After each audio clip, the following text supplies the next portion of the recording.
Fala pessoal, boa tarde. Começando mais uma análise aqui no canal da CryptoTrade.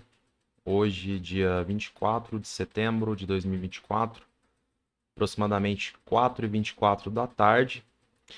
Começando pelo calendário econômico, tivemos apenas um evento importante nos Estados Unidos, referente à confiança do consumidor.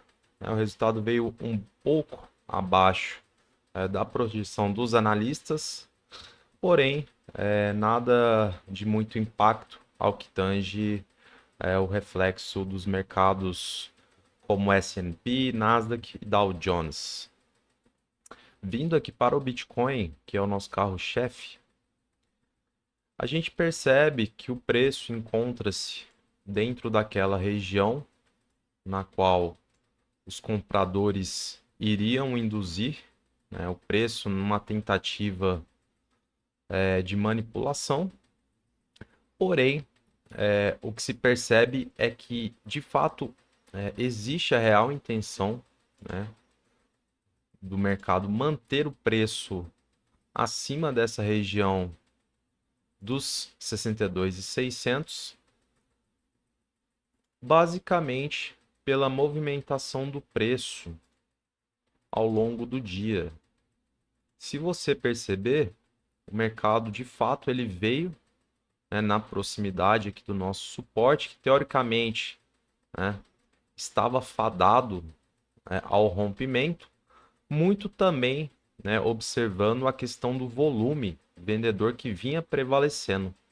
Porém, algo que é sempre importante, né, e eu gosto de frisar, quando a gente analisa o livro, a gente percebe que houve a entrada de volume comprador no livro, tá? Basicamente aqui, ó, na região dos 62,5.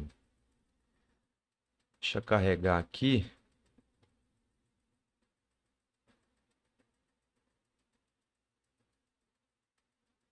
Às vezes acaba tendo um delay aqui.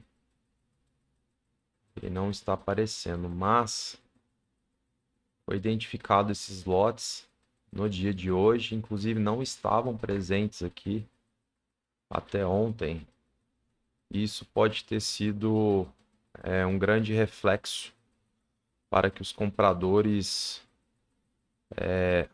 atuarem nessa região dos 62,5, 62.600. Aqui, ó, apareceram os lotes, basicamente 154 lotes, quase 10 milhões de dólares, né, posicionados próximos à região, né, do nosso suporte. E evidentemente é aquela história, né? Isso acaba trazendo um pouco de intimidação para quem está pensando em vender nessa região. E isso pode ser um dos motivos, né, do preço novamente ter se mantido acima desse nosso suporte primário, tá? Então, quando a gente analisa aqui o tempo gráfico de 4 horas, a gente verifica que de fato o mercado ele foi na nossa região almejada, né? Com o intuito dos compradores atuarem aqui para posteriormente, né, saírem ao mercado da operação, fazendo com que o preço retornasse e ao longo do dia a gente percebe novamente os compradores atuando, tá? Com o volume comprador aqui expressivo, né? Na formação desse candle de 4 horas, que se encerra agora às 5, trazendo ainda mais conflito de interesse para esses compradores, tá? E quando a gente olha o tempo gráfico diário, a gente percebe que provavelmente irá fechar com volume de compra prevalecendo maior do que o volume de venda do dia anterior. Então, nossa expectativa de trabalhar com preço abaixo do range de 62.600 ao 61.375 torna-se nula, tá? Então, o mercado, por ser tão dinâmico e estar sempre mudando, nós precisamos estar atentos a esses pequenos detalhes, essas condicionantes ao ponto, né, de analisarmos novamente o cenário ao ponto de conseguir, né, pressagiar da melhor maneira possível.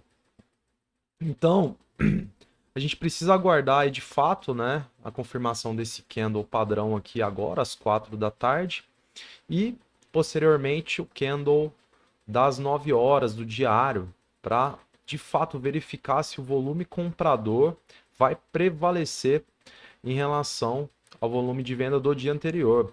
Caso positivo, essas duas condicionantes, provavelmente os compradores novamente tentarão, né, ultrapassar a região dos 64 e posteriormente buscar novamente a região dos 65, na qual ainda permanece 302 lotes posicionados aqui para venda, né? Ou seja, quase 20 milhões de dólares a serem comprados nesse nível para que o preço, né, continue sua guinada. Então a gente vai acompanhando aqui o mercado e retornaremos aí com algo relevante, né, ou posteriormente no dia de amanhã. Beleza, pessoal? Não esqueça de curtir, compartilhar e comentar. Um grande abraço.